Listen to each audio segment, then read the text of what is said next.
Welcome to my YouTube channel Aryan education foundation. पिछले lecture में हम इसका सिलेबस भौतिक विज्ञान के सिलेबस का डिस्कशन किया था क्लास 12 का।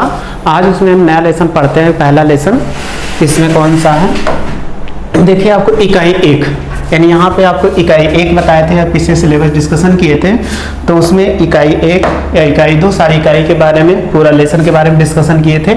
आज हम पढ़ते हैं शुरुआत से, यानी पहला लेसन है हमारा इकाई 1 से। इसमें जो इकाई है स्थिर वैद्युत की। अब स्थिर वैद्युत की होता क्या है इसके बारे में डिस्कशन करते हैं।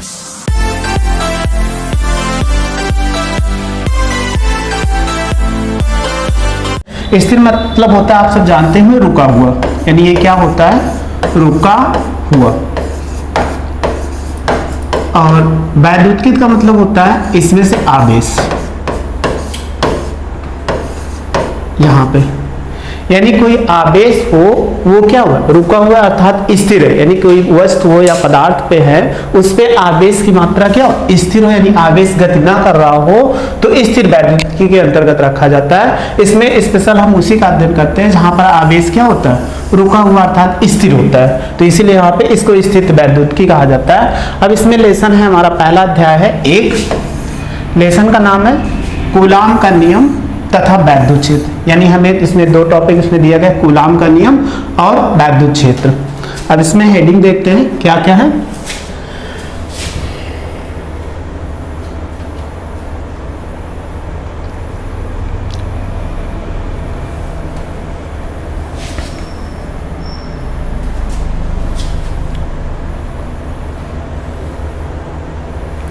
हेडिंग है वैद्युत आवेश, यहां पे। अब वैद्युत आवेश से गलत लिखा हुआ, मिसप्रिंट हो गया, तो इसको आवेश, ये।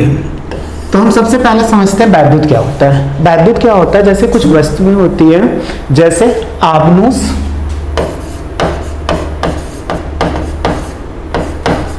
आपनूस की छां अगर ले लिया जाए उसको बिल्ली की खाल से, बिल्ली की खाल,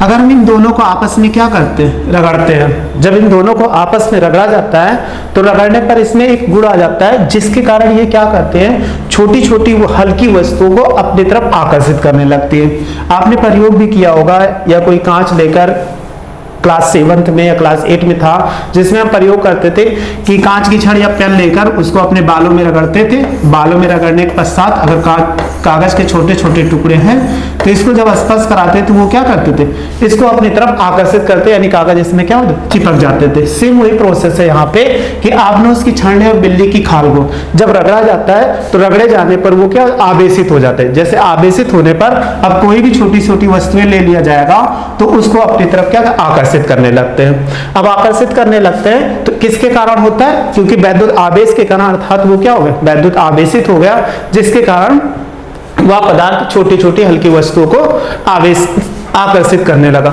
अब वैद्युत आवेश क्या होता है उसको पढ़ते हैं। वैद्युत आवेश क्या है, किसी पदार्थ का, इसको हम साफ कर देते हैं,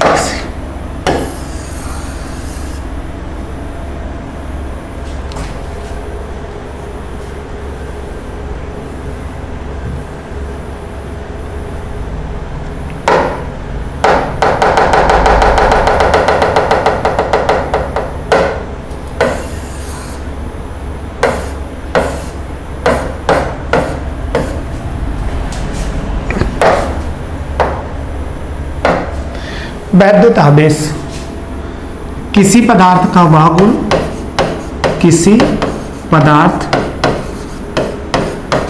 का वह गुण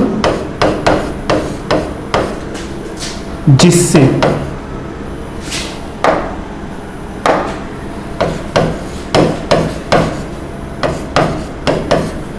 वैद्युत तथा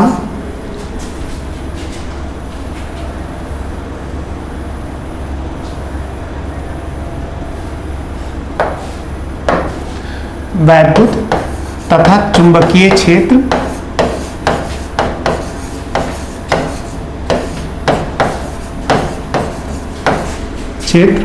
उत्पन्न होता है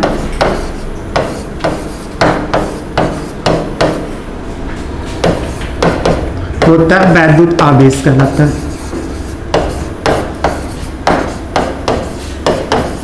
आवेश कहलाता है, यानी किसी पदार्थ का या किसी वस्तु का वह गुण जिससे वैद्युत तथा चुंबकीय क्षेत्र उत्पन्न होता है वैद्युत आवेश कहलाता है। यानी वैद्युत तथा चुंबकीय क्षेत्र उत्पन्न करने के लिए वैद्युत आवेश ही उत्तरदायी होता है। तो वही इसमें कहा गया किसी पदार्थ का वह गुण जिससे वैद्युत तथा चुंबकीय क्षेत्र उत्पन्न होता है वैद्युत आवेश कहलाता है। अब आवेश को हमेशा किससे प्रदर्शित करते हैं? इसे क्यू से प्रदर्शित करते हैं। इसे स्मॉल क्यू या कैपिटल क्यू यानी क्यू से लिखते हैं। और इसका मात्रक क्या होता है? कूलम। इसका मात्रक कूलम होता है।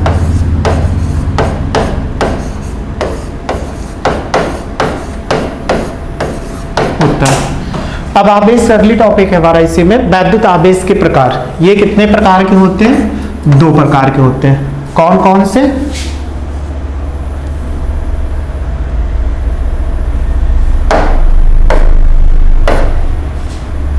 देखिए वैद्युत आवेश 2 प्रकार के होते हैं। नंबर 1 होता है धन आवेश। धन आवेश और दूसरा जो हो गया वो होता है ऋण आवेश। यानी आवेश कितने प्रकार के होते हैं पूछा जाए तो ये 2 प्रकार के होते हैं, एक धन आवेश और दूसरा ऋण आवेश। यहाँ पे यानी धन आवेश और ऋण आवेश। अब इसमें एक और होता है कि धन आवेश अगर 2 प्रकार के हैं तो इनके बीच आवेश जब होता है तो बल लगता है, यानी 2 आवेश रख दिए जाए तो बल लगता है। तो इनके अगर सजातीय आवेश, सजातीय आवेश का मतलब समान प्रकार के, इसे में ऐसे टॉपिक में लिख लेते हैं समान प्रकार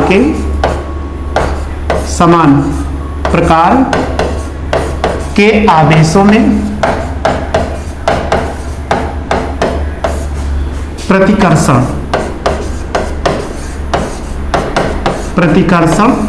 बल लगता है।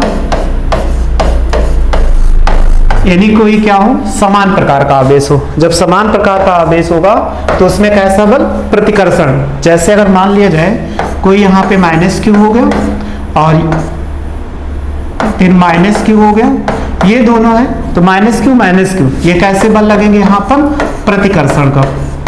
यहाँ पर यानी कोई भी होगा जहां पर माइनस क्यू माइनस ये समान प्रकार के बल हो गए तो इसलिए प्रतिकर्षण का अगर ऐसे हो जाए प्लस क्यू और क्या हो?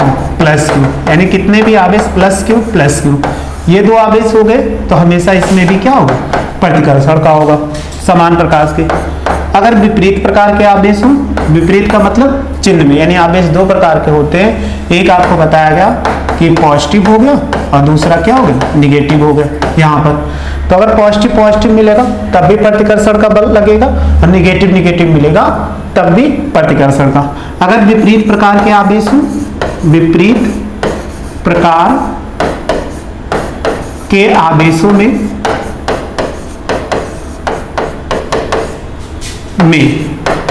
आकर्षण बल लगता है।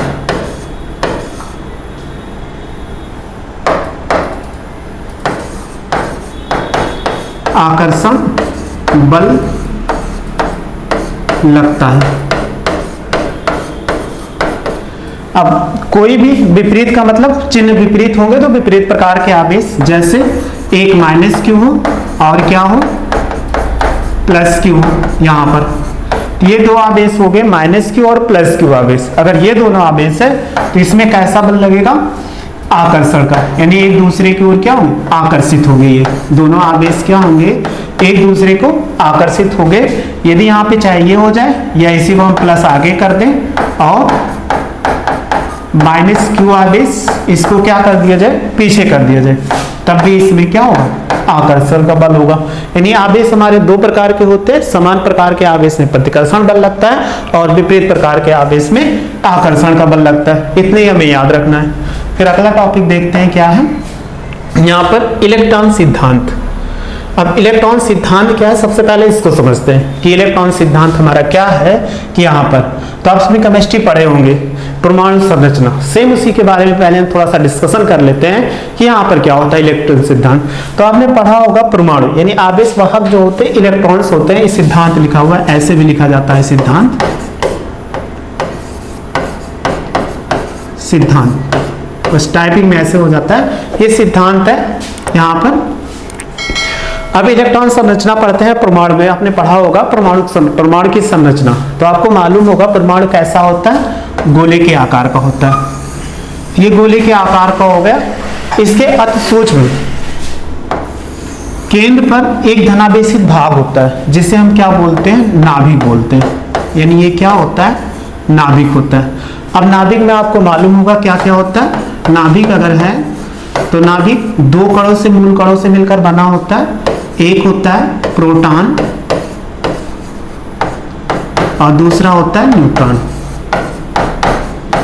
यानी कोई भी पदार्थ परमाणु है वहां पर नाभिक के बीच में नाभिक होता है, नाभिक दो मूल कणों से मिलकर बना होता है, एक प्रोटॉन होता है, एक न्यूट्रॉन होता है। तो इसमें आपको मालूम होगा कि प्रोटॉन कैसा होता है, कि प्रोटॉन जो है वो धनावेशित यानी आवेशित होता है, ये आवेशित होता है, और कौन सा, ये धनावेशित होता है यहाँ पर। और ये क्या होता है, उदासीन होता है, यानी किस पे कोई चार्ज नहीं होते हैं, यानी ये क्या होता है, अनावेशित, उदासीन अनावेशित, ये अनावेशित होता है। और ये परमाणु के सूक्ष्म स्थान पे केंद्रित रहते हैं, यहाँ पर परमाणु के सूक्ष्म स्थान पे ये केंद्रित होते हैं। अब इसके चारों ओर इलेक्ट्रॉन्स क्या होते हैं, परिक्रमण करते हैं, यानी इलेक्ट्रॉन्स जो होते हैं यहाँ पर इसके चारों ओर आपको मालूम होगा, बताया गया होगा कि जो इलेक्ट्रॉन्स होंगे वो वृत्तीय कक्षाओं में क्या करते रहते हैं, परिक्रमण करते रहते हैं। अब यहाँ पे परिक्रमण कर रहे हैं, और भी इलेक्ट्रॉन्स हैं, तो इसमें सपोज कर लिया जाए, इसमें ऐसे होता है 2 8 18 ऐसे इलेक्ट्रॉन, और भी कक्षा होती है उसमें इलेक्ट्रॉन परिक्रमण करते रहते हैं यहाँ पर। तो ऐसे 3 इलेक्ट्रॉन, ये इलेक्ट्रॉन क्या होते हैं, परिक्रमण करते रहते हैं। तो जब किसी पदार्थ को रगड़ा जाता है तो रगड़े जाने पर ये इलेक्ट्रॉन को त्यागते या ग्रहण करते हैं। यानी जैसे यहाँ पर इसको हम क्या करें, पदार्थ को किसी दूसरे पदार्थ, जैसे अभी बताया आबनूस की छड़ को बिल्ली की खाल से रगड़ते हैं, तो रगड़ने पर वो आवेशित हो जाता है। तो आबनूस की जो छड़ है वो यहाँ पर ऋणावेशित हो जाती है, तथा बिल्ली की खाल वो धनावेशित हो जाती है। वो कैसे होता है कि यहाँ पर तो जो कोई भी पदार्थ है रगड़े जाने पर इलेक्ट्रॉन्स होते हैं, या तो इलेक्ट्रॉन्स को ये त्यागेंगे, क्योंकि यहाँ पर ये प्रबल वैद्युत बल से, नाभिक में प्रोटॉन और न्यूट्रॉन जो होते हैं प्रबल वैद्युत बल से बंधे होते हैं, यानी कोई इलेक्ट्रॉन या इसको प्रोटॉन्स यहाँ से जा नहीं सकता। इलेक्ट्रॉन्स जो होते हैं ये दुर्बल बल से बंधे होते हैं, जो दूर में होते हैं। जैसे यहाँ पर नाभिक के पास वाली ये प्रबल होती है, लेकिन ये दूर जो है बंधे हुए हैं यहाँ पर, वो क्या होते हैं, दुर्बल, यानी इनको आसानी से इलेक्ट्रॉन क्या करते हैं, परमाणु से छोड़कर बाहर जा सकते हैं, बाहर जा सकते हैं। जैसे हम क्या करेंगे, आबनूस की छड़ को बिल्ली की खाल से रगड़ते हैं, तो जो ये इलेक्ट्रॉन्स है वहां पर, या बिल्ली की खाल का इलेक्ट्रॉन्स है आबनूस की छड़ पे चला जाता है, यानी आबनूस की जो छड़ है उस पे चला जाता है। जब चला जाता है तो आबनूस की छड़ ऋणावेशित हो गया और बिल्ली की खाल धनावेशित हो गया। यहाँ पर सेम प्रोसेस, यहाँ पर देखो इलेक्ट्रॉन्स क्या है, बाहर है, तो इनको जैसे ही रगड़ा गया तो ये बाहर चले गए। तो अगर कोई भी पदार्थ है वो क्या करता है, यानी वस्तु है वो इलेक्ट्रॉन को त्यागता है या तो इलेक्ट्रॉन को ग्रहण करेगा, यही दो होगा तभी हमारा आवेशित हो। और परमाणु हमेशा क्या होता है, उदासीन होता है। एक चीज और आपको बताया गया था, इलेक्ट्रॉन पर आवेश, इलेक्ट्रॉन पर आवेश जो होते हैं ये सदैव कितने होते हैं, प्रोटॉन के आवेश के बराबर होते हैं। प्रोटॉन के आवेश के बराबर होते हैं।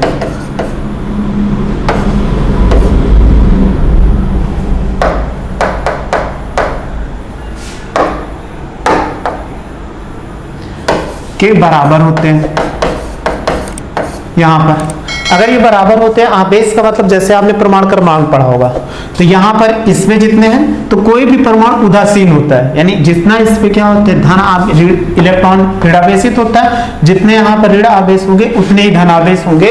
जब इनको जोड़ देंगे तो ये क्या निरावेशित हो जाएगा, अर्थात क्या परमाणु उदासीन होता है यहाँ पे। लेकिन जैसे ही क्या करते हैं कि इनको इलेक्ट्रॉन रगड़ते हैं तो इलेक्ट्रॉन का त्याग कर दिया जाए या ग्रहण कर दिया जाए। इसमें आपको यह भी बताएगा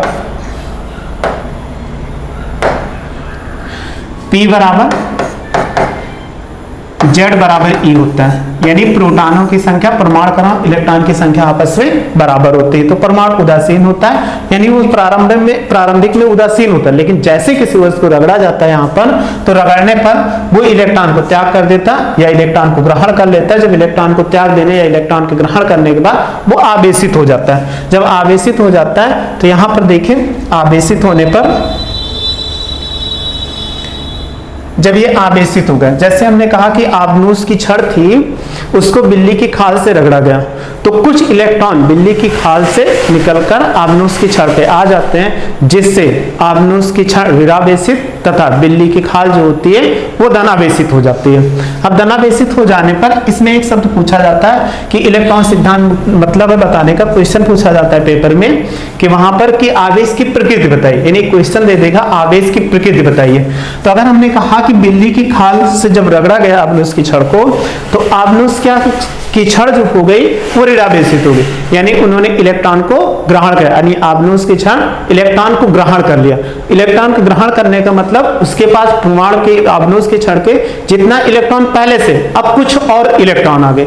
जब कुछ और इलेक्ट्रॉन, तो इलेक्ट्रॉन की अधिकता हो गई, और जब बिल्ली की खाल से कुछ इलेक्ट्रॉन को त्याग दिए गए, जब इलेक्ट्रॉन को त्याग दिए गए तो उसमें इलेक्ट्रॉन की कुछ कमी आ गई। जब कुछ कमी आ गई तो इसी में बोलते हैं उसकी प्रकृति। जब कमी आ जाती है किसी आवेश पर तो धनावेशित हो जाएगा। जब किसी पदार्थ या किसी वस्तु होगा उस पे इलेक्ट्रॉन की अधिकता हो जाएगी, जब इलेक्ट्रॉन की अधिकता हो जाएगी तो वो हमेशा क्या होगा, ऋणावेशित हो जाएगा।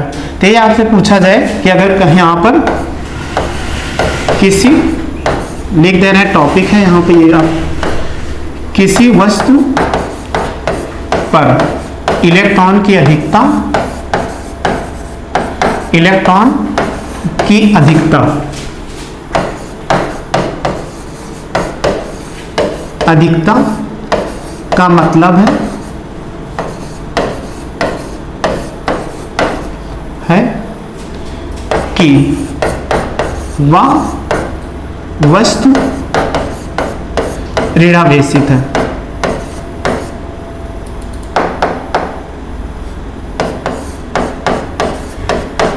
ऋणावेशित होगी, यानी अगर कहा गया किसी वस्तु पर इलेक्ट्रॉन की अधिकता हो गई, अधिकता, तो अधिकता का मतलब है वह वस्तु ऋणावेशित है, यानी उस पर निगेटिव चार्ज आ गए। फिर यहाँ पे कहा जाए यदि किसी वस्तु पर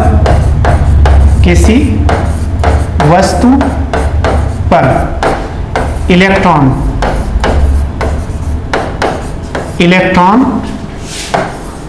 की कमी है, अगर इलेक्ट्रॉन की कमी है तो वो क्या है, वह वस्तु धनावेशित होगा, धनावेशित होगा, ये हो जाएगा। अब इस पे क्वेश्चन हम देख लेते हैं कि अगर हमारे पेपर में कभी भी पूछा गया 1 नंबर में क्वेश्चन, यहां पर जैसे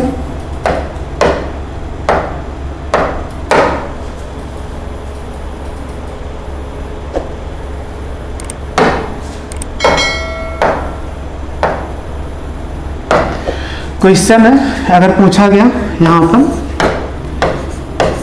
किसी वस्तु पर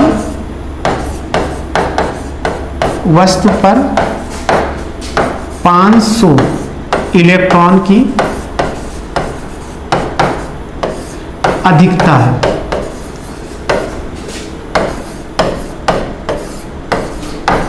इलेक्ट्रॉन की अधिकता है, तो आवेश की या उस वस्तु के आवेश की, तो वस्तु के आवेश की प्रकृति बताइए, की प्रकृति आपसे प्रकृति कहा जाए या पूछा जाए कि वस्तु पर किस प्रकार का आवेश होगा, दोनों मतलब वही हो, वस्तु की प्रकृति बताइए। ये प्रकार का क्वेश्चन पूछा है और भी पूछा जाता, बस छोटा सा क्वेश्चन लिए हैं। यानी कह रहा है किसी वस्तु पर 500 इलेक्ट्रॉन की क्या है, अधिकता है। तो अभी हमने बताया यदि किसी वस्तु पर इलेक्ट्रॉन की अधिकता का मतलब है कि अभी हमने बताया किसी वस्तु का पर इलेक्ट्रॉन की अधिकता का मतलब है वस्तु ऋणावेशित है। तो यहाँ पर कौन शब्द मिला, अधिकता। जब इलेक्ट्रॉन अधिकता मिल जाए या ज्यादा मिल जाए तो उसका मतलब सेम ही होता है। तो 500 इलेक्ट्रॉन की क्या अधिकता है, तो हमें आवेश की प्रकृति बताना है, या आवेश की प्रकृति का मतलब आवेश धन होगा, आवेश या तो ऋण आवेश होगा। तो यहाँ पर अधिकता से हमारा सिंबल हो गया कि अधिकता का मतलब क्या है, ऋणावेशित। तो यहाँ पर उत्तर हो जाएगा इसका ऋणावेशित, यानी ये क्या है, ऋणावेशित चार्ज होगा इस वस्तु पर। अगला टॉपिक देखते हैं क्या है, आवेश संरक्षण का सिद्धांत। जैसे आपने पढ़ा था ऊर्जा संरक्षण का सिद्धांत, यानी क्लास 11 में पढ़ा था ऊर्जा वाले लेसन में, तो आपको बताया गया था ऊर्जा संरक्षण का सिद्धांत। सेम उसी पर ये भी है, बहुत ज्यादा अंतर नहीं है यहाँ पर। तो वैद्युत आवेश के संरक्षण का सिद्धांत, वैद्युत आवेश के संरक्षण का सिद्धांत क्या कहता है, देखो यहाँ पे हमारा सिद्धांत है आवेश न तो उत्पन्न किया जा सकता न नष्ट किया जा सकता। बस ऐसे जैसे आपने पढ़ा था क्लास 11 में या क्लास 9 में भी पढ़ा था, ऊर्जा ना तो उत्पन्न की जा सकती ना तो नष्ट की, बस एक रूप से दूसरे रूप में परिवर्तित हो सकती है। सेम उसी प्रकार इसमें भी है वैद्युत आवेश का संरक्षण, यानी वैद्युत आवेश ना तो उत्पन्न किया जा सकता ना तो नष्ट किया जा सकता, यानी वैद्युत आवेश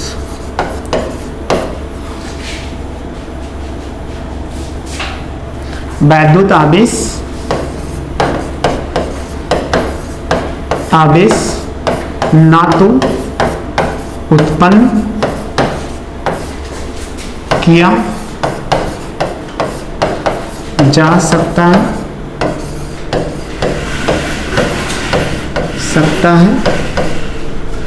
और ना ही नष्ट किया जा सकता।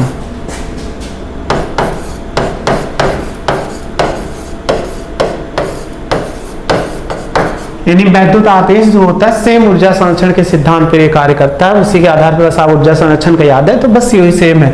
ऊर्जा के स्थान पर आवेश हो जाता है, वैद्युत आवेश ना तो उत्पन्न किया जा सकता और ना नष्ट किया जा सकता। अब इसको हम समझते हैं कैसे ये क्या कह रहा है कि वैद्युत आवेश ना तो उत्पन्न किया जा ना तो नष्ट किया जा सकता है। जैसे हमने कहा कि अभी आपको एग्जाम्पल के तौर पर एक एग्जाम्पल हमारा है कि आबनूस की क्षण, यानी आबनूस की क्षण, और हमने कहा बिल्ली की खाल, यानी यहां पर बिल्ली की खाल, ये हो गया। ये दोनों अलग अलग रखी है, यानी ये दोनों ना तो अभी टच नहीं स्पर्श नहीं कराई गई, तो ये दोनों अलग अलग रखी गई है। तो बिल्ली की खाल, अब उसकी क्षण को ऐसे हम सपोज कर लीजिए हमारा ऐसे, यहाँ पर ये क्षण हो गई और बिल्ली की खाल कुछ ऐसी हो गई यहाँ पे, इसको हमने टच नहीं कराया। तो ये क्या है, बिल्ली खाल जब इसको टच नहीं कराया, अब उस कागज के छोटे छोटे टुकड़े को लेकर जाएंगे तो कभी आकर्षित नहीं करेगा, यानी आबनूस की क्षण होगा ये आवेशित नहीं करेगा, क्योंकि इस पे आवेश क्या है, शून्य है। यानी इस पे आबनूस की क्षण और बिल्ली की खाल को दोनों पे देखा जाए ये आवेशित नहीं है, यानी वैद्युत में नहीं, आवेश शून्य है। अब इसको हम जैसे इस पे रगड़ते हैं, यानी बिल्ली की खाल को इस पे ले जाके ऐसे यहाँ पर रगड़ते हैं, सपोज कर लीजिए ऐसे, इसको जब हमने क्या किया यहाँ पर टच करा, टच कराने के पश्चात फिर अलग ले, अलग लाने पर ये क्या हुआ कि यहाँ पर कागज के छोटे छोटे टुकड़े को क्या करने लगा, ये आकर्षित करने लगा, यानी यहाँ पर आकर्षित करके उठाए तो ये छोटे छोटे टुकड़े को अपनी तरफ आकर्षित करने लगा, यानी तभी कहा गया कि आवेशित हो गया। आवेशित होने का मतलब कि इससे बिल्ली की खाल से कुछ इलेक्ट्रॉन्स निकलकर इस पे आ गए, यानी आबनूस की क्षण पर, जब आबनूस की क्षण पर आ गए तो ये क्या हो गया, ऋणावेशित, यानी पॉजिटिव निगेटिव, निगेटिव लिख दिए, निगेटिव चार्ज आ गया, यहाँ पर निगेटिव चार्ज आ गया, और बिल्ली की खाल पे क्या हो गया, पॉजिटिव चार्ज, V का मतलब पॉजिटिव, यहाँ पर चार्ज यानी आवेश, पॉजिटिव चार्ज आ गया। अब यहाँ पर देखो ये निगेटिव हो गया। अब कितना है, अगर एक इलेक्ट्रॉन त्यागा यहाँ पर तो एक 10 इलेक्ट्रॉन, जितने इलेक्ट्रॉन त्यागेंगे उतने यहाँ पर क्या नेगेटिव चार्ज हो जाएंगे, उतने इस पे धनावेशी चार्ज हो जाएंगे। जब धनावेशी चार्ज हो जाएंगे तो दोनों पर क्या होगा, यानी आवेश को जब कभी भी दो वस्तुओं को रगड़ा जाता है एक क्षण पे जितना ही ऋणावेशित होगा दूसरे पे उतना ही क्या होगा, धनावेशित होगा। जब दूसरे पर उतना ही चार्ज धनावेशित होगा तो आप फिर इसको अगर देखो जोड़ा जाए, अगर इन दोनों को हम जोड़ दें, यानी यहां पर माइनस क्यू और इसको क्या कर दें प्लस क्यू, ये प्लस क्यू और माइनस क्यू जोड़ोगे तो क्या होगा, शून्य होगा। फिर वही तो हुआ, हमने जब आवेश को यहाँ पर आबनूस की छड़ था और बिल्ली की खाल था, इन दोनों को आपस में रगड़ा था, रगड़ने से पहले देखा था कि आवेश क्या थे, शून्य थे, यानी इस पर भी आवेश कुछ भी नहीं था, यानी दोनों पर आवेश शून्य नहीं था। लेकिन जैसे इसको रगड़ा तो इलेक्ट्रॉन का आदान प्रदान हुआ, यहाँ पर कुछ इलेक्ट्रॉन बिल्ली की खाल से निकलकर इस पे चले आए, यानी आपने उसकी खाल छड़ पर, जिससे ये ऋणावेशित हो गया और यहाँ पर बिल्ली की खाल जो हो गई वो धनावेशित हो गई। लेकिन इस पर जोड़ा जाए तो आवेश क्या था, शून्य था। तो आपको ये भी बताया गया था कि परमाणु क्या होता है, उदासीन होता है, यानी उस पे इलेक्ट्रॉनों की संख्या और प्रोटॉनों की संख्या आपस में बराबर होती है, उदासीन होता है। तो ये उदासीन पहले से था, ये भी उदासीन था, लेकिन इसको जैसे ही रगड़ा गया तो आवेशित हो गया। कारण क्या था, इलेक्ट्रॉन कुछ इससे चले आए यहाँ पर आपने उसकी छड़ पर, जिससे ये ऋणावेशित हो गया और बिल्ली खाल धनावेशित। लेकिन इसको जोड़ा गया तो ये शून्य था, तो वही कहा गया आवेश ना तो उत्पन्न किया ना तो नष्ट किया जा सकता। बस वही होता है, इसमें इलेक्ट्रॉन्स के आदान प्रदान से वस्तु आवेशित हो जाती है और यहाँ पर अनावेशित रहती है। अगला टॉपिक देखते हैं क्या है इसमें। अब हमारा है सबसे पहले इसमें मूल आवेश। अब मूल आवेश किसे कहते हैं इसको हम पढ़ते हैं। बहुत आसान सा टॉपिक है, कोई यहाँ पे बस आपको जान लेना मूल आवेश क्या होता है। मूल आवेश जो है आपको पढ़ोगे मात्रक, यानी अभी बताए थे मात्रक क्या होता है, आवेश का कूलाम होता है। तो वह मात्रा की सबसे छोटी इकाई, वह किसी वस्तु की वह छोटी से छोटी इकाई, जैसे हमारे पास अगर लिखा गया हो तो वो छोटी से छोटी इकाई जो होगी उसी को हम क्या बोलते हैं, यहाँ पर आवेश बोलते हैं। वह छोटे से छोटा आवेश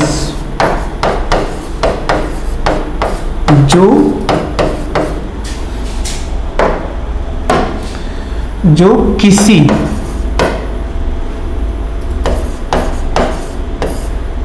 आवेशित कण पर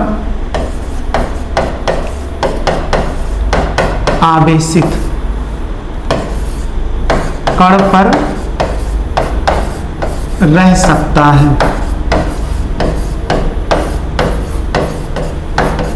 यानी मूल आवेश क्या होता है, वह छोटा से छोटा आवेश, यानी उससे न्यूनतम, उसी को बोलते हैं कि न्यूनतम मतलब जो सबसे छोटा हो, उससे छोटा और कुछ नहीं हो सकता। यानी वह छोटा से छोटा आवेश जो किसी आवेशित कण पर रह सकता है मूल आवेश कहलाता है। मूल आवेश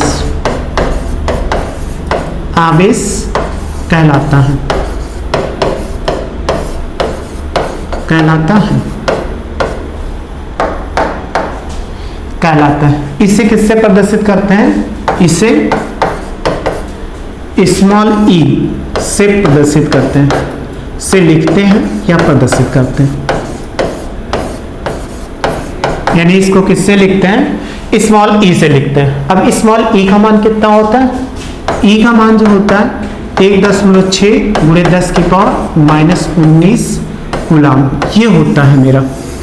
यानी यहाँ पर ई का जो मान होता है 1.6 × 10⁻⁻19 कूलाम, ये इतना। तो यही कह रहा है कि वह छोटे से छोटा आवेश जो किसी आवेशित कण पर रह सकता है, यानी ये सबसे छोटा आवेश होगा यहाँ पर, उसी को हम क्या करते हैं मूल आवेश। मूल आवेश हमारे ई से प्रदर्शित किया जाता है। अगला टॉपिक है आवेश का क्वांटीकरण।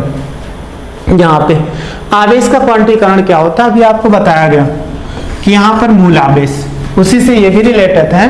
तो यहाँ पर रिलेटेड देखो मूल आवेश के, तो यहाँ पर अगर लिख दिया जाए मूल आवेश के पूर्ण गुणज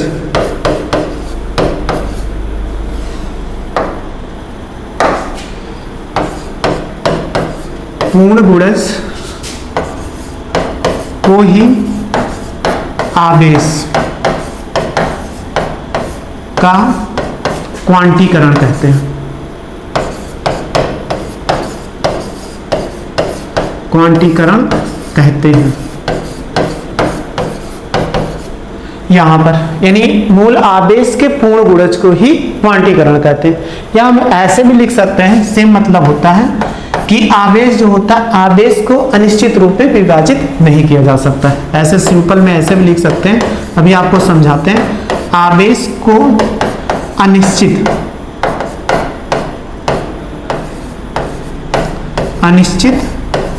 रूप में विभाजित नहीं किया जा सकता, विभाजित नहीं किया जा सकता है।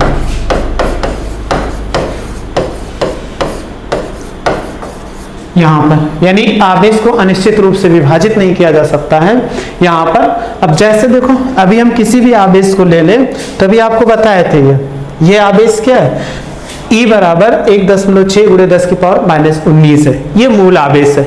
अब इसी के पूर्ण गुणज को, जैसे हमने कहा कि कोई आवेश Q बराबर E ले लिया, या Q बराबर 2E ले लिया, या 3E ले लिया, या 4E ले लिया, ETC ऐसे चलता चला जाएगा।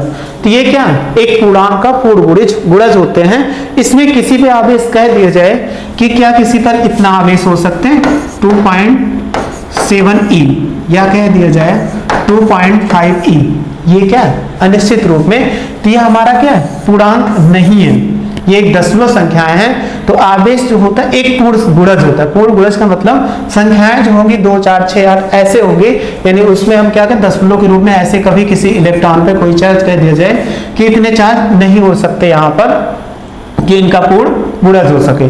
तो यहाँ पर देखो, एक सेकेंड, सॉरी ये गलत, यहां पर ऐसे नहीं, इस पे कहा जाए, अगर कहा गया पूर्ण गुणज हो सकते हैं तो किसी पर इतना चार्ज, अगर कहा गया 0.7E, इस पे इलेक्ट्रॉन्स अगर कहा गया आवेश, तो ये नहीं हो सकते, कभी नहीं हो सकते। कारण क्या हो सकता है कि इसमें ये क्या है पूर्ण गुणज नहीं है। पूर्ण गुणज होने का मतलब कोई भी होगा यहाँ पर, या 2.5E हो जाए यहाँ पर। तो आवेश एक फार्मूला आपने इसमें पढ़ाया गया था, बताया गया पीछे क्लास में आपने पढ़ा था 10th में। एक होता है Q बराबर NE, N का मतलब होता है पूर्ण संख्या, जहां N बराबर हम लिख सकते हैं, जहां N बराबर 1, 2, 3 एंड 1 कोई भी नंबर हो सकता है। अब यहाँ पे उस पे आवेश होता है, या तो धनावेशित या तो ऋणावेशित यहाँ पर। तो Q बराबर NE, अगर N बराबर निकालना है तो Q बाई क्या होता है E होता है। इसकी सहायता से हम क्या कर सकते हैं, किसी भी इलेक्ट्रॉनों की संख्या की गणना कर सकते हैं। अब आपको वीडियो जो होगा ऐसे पर डे आपको मिलता रहेगा, आप पर डे देखते रहिएगा और अपने सिलेबस को पूरा आपको कवर कराया जाएगा। थैंक यू वाचिंग करने के लिए।